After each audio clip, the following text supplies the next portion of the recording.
Pictured here is what comes with your light kit. The first thing you will want to do is separate all of the pieces and take the caps off so that you can separate the silver plate hardware from the black cover.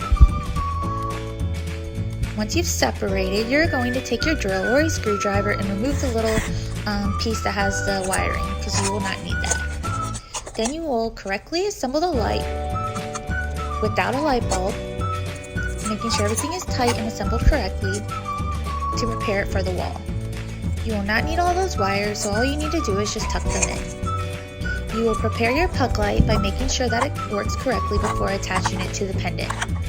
Make sure the batteries are installed correctly, check the remote, and make sure that the dimming and the timer all works before attaching it to your light. You will use heavy duty Velcro to attach to the pendant inside. Make sure that it is attached to a way that you don't really notice that it is not a light bulb.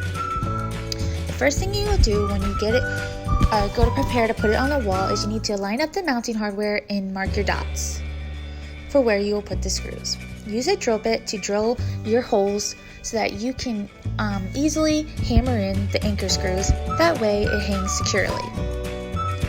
You will notice I put the anchor screws in the hole and lightly tap in with the hammer, making sure that they are ready for installation.